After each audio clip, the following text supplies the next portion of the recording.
আসসালামু আলাইকুম। প্রিয় দর্শক, অন্য মঞ্চের আলাপচারিতায় আপনাদের সকলকে আমন্ত্রণ জানাচ্ছি। এখনকার আলোচনা আওয়ামী লীগের বিপুলভাবে উঠে আসা নিয়ে। কারো ক্ষমতা নেই এই উঠে আসাকে আটকে দেয়ার।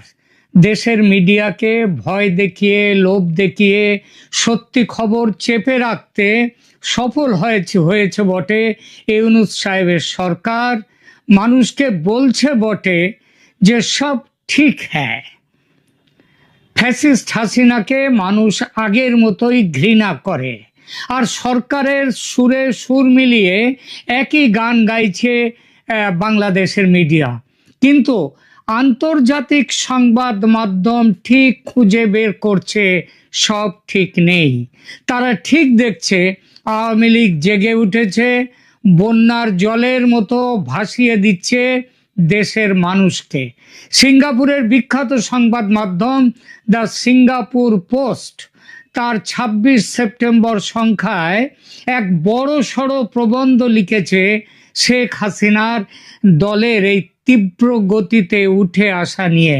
প্রবন্ধের শিরোনাম তারা দিয়েছে Awami League down but not out. তার মানে আওয়ামী লীগের গ্রাফ, আওয়ামী লীগ একটু নিচে নেমে এসছে কিন্তু শেষ হয়ে যায়নি। আর এই জন্যেই বিদেশের যেসব শক্তি যারা পতন ঘটিয়েছিল আওয়ামী লীগ সরকারের, সেই আমেরিকা, ব্রিটেন, তারা হঠাৎই আওয়ামী লীগের প্রতি প্রেম দেখিয়ে বলতে শুরু করেছে আওয়ামী লীগের ফিরে আসার সম্ভাবনা প্রবল, তবে শেখ হাসিনাকে সরাতে হবে নেতৃত্ব থেকে। এই বিষয় নিয়ে গতকাল আমি একটি ভিডিও করেছি, আপনারা হয়তো দেখেছেন, না দেখে থাকলে দয়া করে দেখে নেবেন। যে এই যে একটা দাবি উঠেছে যে শেখ হাসিনাকে পাল্টে দিয়ে শেখ হাসিনার অবশ্যম্ভাবী প্রত্যাবর্তন কেন সেই বিষয়টি নিয়ে এইবার ওই পত্রিকা যে আলোচনা করেছে, মানে সিঙ্গাপুর পোস্ট, সেটা ছোট্ট করে আপনাদেরকে বাংলায় বলে দিচ্ছে। সেখানে বলা হয়েছে শেখ হাসিনার অবশ্যম্ভাবী প্রত্যাবর্তন, ইউনূস সরকারের অপশাসনের বিরুদ্ধে জনমত। এই খবর দিয়ে সিঙ্গাপুর পোস্ট বলছে ঢাকায় বাড়ছে আওয়ামী লীগের প্রভাব, ঢাকায় আওয়ামী লীগের মিছিল ও সমাবেশের সংখ্যা দিন দিন বেড়ে চলেছে, যা সরকারি নিষেধাজ্ঞা সত্ত্বেও জনগণের মধ্যে শেখ হাসিনার ক্রমবর্ধমান সমর্থনের স্পষ্ট ইঙ্গিত দিচ্ছে। একই কথা বলছে ভারতের সরকারি সংবাদ মাধ্যম অল ইন্ডিয়া রেডিও। তারা এই কয়েকদিন আগেই এক বিশেষ প্রতিবেদনে বলেছে তীব্র গতিতে দেশের রাজনীতিতে নিজের স্থান শক্ত করে নিচ্ছে শেখ হাসিনার দল। আর সবচেয়ে বড় কথা হলো যে দমন পীড়নের ভয়ে মানুষ চুপ করেছিল কয়েকটা মাস, সেই ভয় কিন্তু কেটে গেছে অনেকটাই মানুষের। ২০২৫ সালের সেপ্টেম্বরে পুলিশ একদিনেই ২৪৪ জন আওয়ামী লীগ কর্মীকে গ্রেপ্তার করেছিল, যা এ পর্যন্ত দৈনিক হিসাবে সর্বোচ্চ সংখ্যা। এর আগে বিভিন্ন অভিযানে আরো কয়েক হাজার নেতা কর্মী গ্রেপ্তার হয়ে জেলখানায় রয়েছেন, তবু মানুষ ভয় পাচ্ছে না। উল্লেখযোগ্যভাবে সেপ্টেম্বরের শুরুতে বাংলাদেশের ঢাকার সংসদ ভবনের কাছে ১,০০০-এরও বেশি আওয়ামী লীগ কর্মী বিক্ষোভ প্রদর্শন করেছে। এছাড়া তেজগাঁও এলাকায় কয়েক হাজার মানুষ এবং গুলিস্তানের বায়তুল মোকাররম মসজিদের কাছে কয়েক হাজার মানুষের সমাবেশও হয়েছে। একই ছবি সারা দেশের অন্যান্য শহরে। এই যে মানুষ এভাবে ব্যাপকভাবে বিপুলভাবে রাজপথে নেমে এসেছে ও আসছে, এরা সবাই যে আওয়ামী লীগের কর্মী বা সমর্থক বা আওয়ামী লীগকে ভোট দিয়ে এসেছে এতকাল, তা কিন্তু নয়। এদের অনেকেরই রাজনৈতিক পরিচয়ে আওয়ামী লীগ ছিল না কোনোদিন। এদের অনেকেই এমনকি বিএনপি দলের প্রতি অনুরক্ত ছিল, কিন্তু এখন আওয়ামী লীগের মিছিলে এসে তারাই স্লোগান দিচ্ছে আওয়ামী লীগের সরকার বারবার দরকার। বাংলাদেশে আমার এক ভক্ত দর্শক আছে, শিক্ষিত যুবক। তার কথা অনুযায়ী আগে সে কখনো আওয়ামী লীগ করেনি, করতো না। তার নিজের কথায় সে ব্যক্তিগতভাবে অরাজনৈতিক মানুষ হলে ভোট দিত বিএনপিকে, সুতরাং বিএনপিকে সমর্থন করত। কারণ তা সে বলল যে শেখ হাসিনার দেশ চালনার পদ্ধতির সে ছিল তীব্র সমালোচক।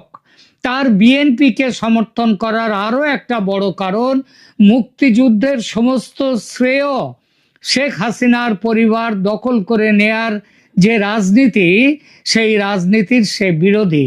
কিন্তু যেভাবে গত বছর 5 আগস্টে শেখ মুজিবের ভাস্কর্য ভাঙা হলো, তার মাথায় প্রস্রাব করলো কিছু নোংরা বিপ্লবী রাজাকার, সেই মুক্তিযুদ্ধের বিরুদ্ধ শক্তিরা দেশ থেকে মুক্তিযুদ্ধের স্মৃতি মুছে দেওয়ার যে অভিযান শুরু করলো, সে সেটা মানতে পারেনি। আর তখনই তার বিশ্বাস জন্মালো যে বিএনপি, আগে সেই মুক্তিযুদ্ধের সময় জিয়াউর রহমানের ভূমিকা যাই থাকুক না কেন, বিএনপি, বর্তমান বিএনপি, তারাও রাজাকারের একটি সংস্করণ ছাড়া অন্য কিছু নয়। সে নিজেকে মানসিকভাবে সরিয়ে নিল বিএনপি থেকে। পরিবর্তনের সেই শুরু, তারপর থেকে গত কয়েক মাস ধরে সেই পরিবর্তন আরো গভীর হয়েছে অন্তর্বর্তী সরকারের অপশাসনে। রাজনীতি, অর্থনীতির চূড়ান্ত বিপর্যয় মানুষকে ঠেলে দিয়েছে সরকার বিরোধিতার পথে। মোহাম্মদ ইউনূসের অন্তর্বর্তীকালীন সরকারের 1 বছরে বাংলাদেশের অর্থনৈতিক অবস্থার চরম অবনতি হয়েছে। এশিয়ান ডেভেলপমেন্ট ব্যাংকের মতে 2025 অর্থ বছরে বাংলাদেশের জিডিপি প্রবৃদ্ধি মাত্র 3.9% নেমে এসেছে, যা আগে ছিল 6.6%। মুদ্রাস্ফীতি আগস্ট 2025-এ মুদ্রাস্ফীতি পৌঁছেছে 8.29%। জুলাইয়ে তা ছিল আরো বেশি, 8.55%। বেকারত্বের হার রেকর্ড উচ্চতায় পৌঁছেছে। ব্যাপক কর্মচ্যুতির কারণে লাখ লাখ মানুষ নতুন করে বেকার হয়েছে। বিশেষত যুব বেকারত্ব ভয়াবহ রূপ নিয়েছে দেশে, যার 85%ই হচ্ছে নারী। নারীদেরকে ঘরের মধ্যে ঢুকিয়ে রাখার, বস্তাবন্দি করার প্রয়াস শুরু হয়েছে ব্যাপকভাবে।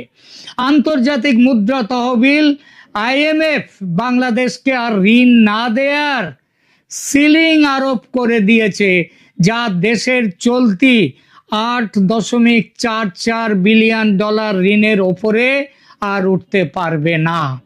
বৈদেশিক মুদ্রা রিজার্ভ $25 বিলিয়ন নিচে নেমে এসেছে, যা মাত্র 4 মাসের আমদানি বিল মেটাতে সক্ষম।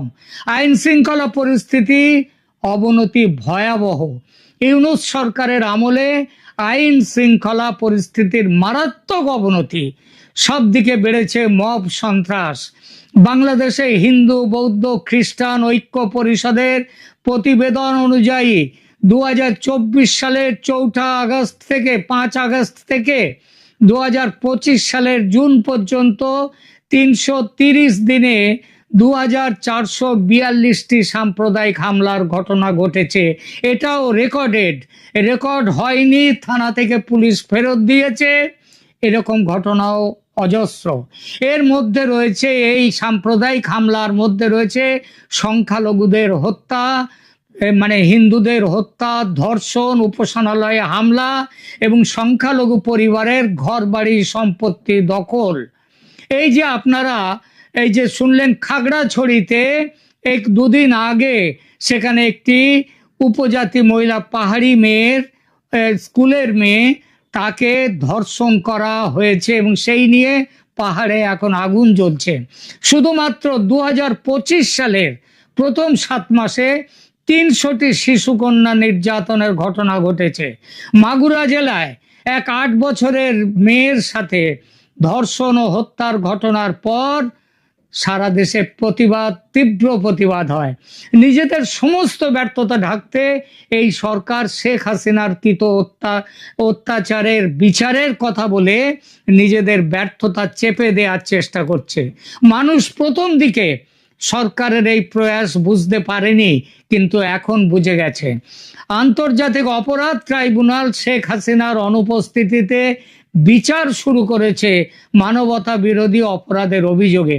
ট্রাইব্যুনাল তাকে সমস্ত অপরাধের কেন্দ্রবিন্দু হিসেবে আখ্যায়িত করেছে। জুলাইয়ে তিনি আদালত অবমাননার দায়ে 6 মাসের কারাদণ্ড পেয়েছেন।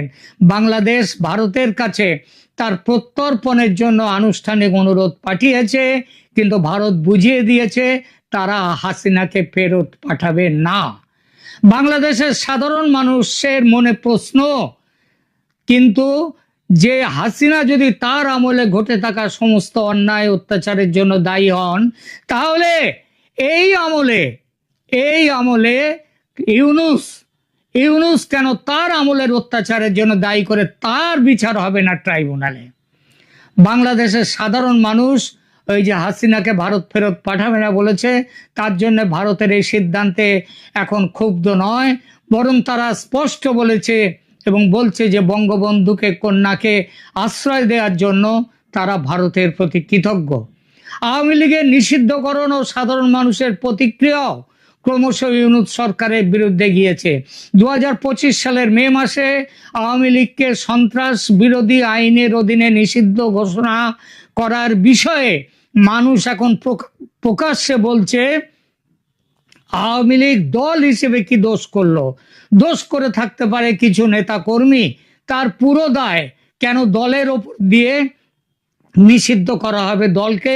এই প্রশ্ন শুধু কিন্তু বাংলাদেশের মানুষ করছে না, আজ সমস্ত বিশ্বের আন্তর্জাতিক দুনিয়া এই প্রশ্ন করছে। এবং তাহলে কি গত 13-14 মাসের অপরাধের জন্য ইউনূসের সঙ্গে সঙ্গে বিএনপি, জামাত এরাও তাহলে কেন নিষিদ্ধ হবে না?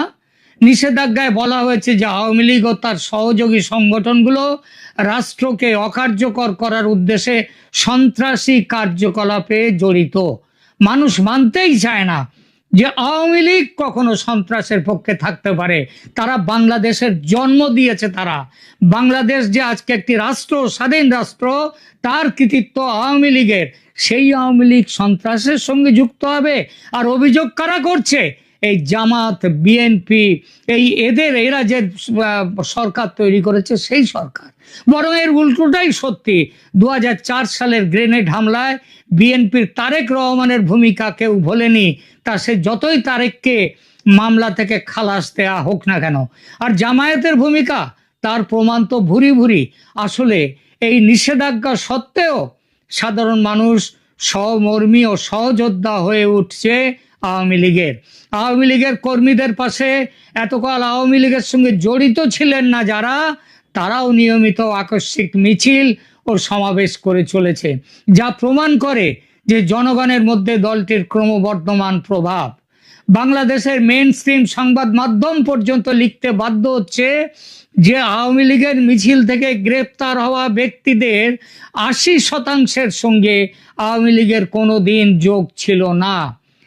আর তার সিংহাসন যে ভীষণ রকম নড়বড়ে হয়ে গেছে, এটা বুঝে মোহাম্মদ ইউনূস পদত্যাগের নাটক শুরু করেছেন। মাঝে মাঝেই বলছেন পদত্যাগ করবেন, এই পদত্যাগের হুমকি করবেন বলছেন, এটা হুমকি। বিশেষত 2025 সালের মে মাসে তিনি বলেছেন যে রাজনৈতিক দলগুলো সহযোগিতা করছে না বলে তার পক্ষে কাজ করা অসম্ভব হয়ে পড়ছে। এই উক্তিটি তিনি বাইরে কোথাও দেননি, তার শিষ্য নাহিদ ইসলাম তিনি এইটা তার সাথে দেখা করার পর বাইরে এসে বলেছিলেন। এবং তিনি বলেছেন যে ওই নাহিদ ইসলাম যে বর্তমান পরিস্থিতিতে আন্দোলনের চাপ এবং যেভাবে তাকে কোণঠাসা করা হচ্ছে, তাতে প্রধান উপদেষ্টা স্যার আর কাজ করতে পারছেন না। ইউনূস 2026 সালের ফেব্রুয়ারিতে নির্বাচনের কথা বলেছেন, কিন্তু সেই সফরসূচি নিয়ে, সেই সময়সূচি নিয়েও সন্দেহ রয়েছে। বিএনপি নির্বাচনের রোডম্যাপ চাইছে, সরকার স্পষ্ট কোনো তারিখ দিতে পারছে না। জনমতের পরিবর্তনের বিভিন্ন ইঙ্গিত থেকে বোঝা যাচ্ছে যে শেখ হাসিনার প্রতি জনমত খুব দ্রুত ইতিবাচক হয়ে উঠেছে। যে গণ অভ্যুত্থান তাকে ক্ষমতাচ্যুত করেছিল, এখন সেই জনগণই তার অনুপস্থিতিতে দেশের অবস্থার অবনতি দেখে হতাশ। তারা বলছে শেখ হাসিনা ছাড়া এই দেশকে বাঁচাতে পারবে না আর কেউ। শুধু যে দেশের অর্থনীতি শেষ করে দিয়েছে এই সরকার তা নয়, তারা দেশের সার্বভৌমত্ব পর্যন্ত বিসর্জন দিতে এগিয়ে এসেছে নিজেদের স্বার্থ সিদ্ধির জন্য। নিউ ইয়র্কে জাতিসংঘের সাধারণ অধিবেশনের সময় ইউনূসের বিরুদ্ধে যে ব্যাপক বিক্ষোভ দেখা গিয়েছে তা কিন্তু এরই প্রমাণ। শেখ হাসিনার নেতৃত্বে আওয়ামী লীগের প্রত্যাবর্তন এখন কেবলমাত্র সময়ের অপেক্ষা। বর্তমান পরিস্থিতি বিশ্লেষণ করলে দেখা যায় যে শেখ হাসিনার রাজনৈতিক প্রত্যাবর্তনের ভিত্তি আগের চেয়েও মজবুত হয়ে উঠেছে এবং ক্রমশই মজবুত হচ্ছে। ইউনূস সরকারের অর্থনৈতিক ব্যর্থতা, আইন শৃঙ্খলার অবনতি, সংখ্যালঘুদের ওপর হামলা এবং গণতান্ত্রিক প্রতিষ্ঠানগুলোর দুর্বলতা জনগণের মধ্যে হাসিনার শাসনের জন্য আবার ফিরে আসুক, হাসিনার শাসনের জন্য একটা নস্টালজিয়া, যে পুরনো দিনের স্মৃতি জাগিয়ে তুলেছে তাদের। হাসিনার আমলে বাংলাদেশের জিডিপি প্রবৃদ্ধি ছিল 6 থেকে 7%, বৈদেশিক মুদ্রার রিজার্ভ ছিল $48 বিলিয়ন পর্যন্ত পৌঁছেছিল এবং দারিদ্র্যের হার উল্লেখযোগ্যভাবে কমেছিল। বাংলাদেশ সারা বিশ্বের কাছে একটা তাদের কাছে একটা উদাহরণ হয়ে উঠেছিল। এই তুলনামূলক স্থিতিশীলতা উন্নয়নের কারণে মানুষ তার ফিরে আসার প্রত্যাশা করছে ব্যাকুলভাবে। ক্রমবর্ধমান জনসমর্থন এবং ইউনূস সরকারের ব্যর্থতা তার শেখ হাসিনার রাজনৈতিক পুনরুত্থানের সম্ভাবনা উজ্জ্বল করে তুলেছে। বাংলাদেশের রাজনৈতিক ইতিহাসে এমন উত্থান পতনের নজির রয়েছে এবং বর্তমান পরিস্থিতি শেখ হাসিনার প্রত্যাবর্তনের ব্যাপক আশা জাগিয়েছে মানুষের মধ্যে। আগামী বছর ফেব্রুয়ারির ভোটে শেখ হাসিনার দলের পক্ষে সুনামির ইঙ্গিত স্পষ্ট পাওয়া যাচ্ছে। এই ইঙ্গিতের বিরোধিতা কেউ করতে পারবে না। আওয়ামী লীগের ওপর থেকে নিষেধাজ্ঞা তুলে নিতে হবেই সরকারকে, আর সেনাবাহিনী নিশ্চিত করবে ফ্রি অ্যান্ড ফেয়ার ইলেকশন। এছাড়া পথ নেই সেনাপ্রধান ওয়াকার উজ্জামানের সামনেও। এখনকার মতো এখানেই রাখছি, ধন্যবাদ।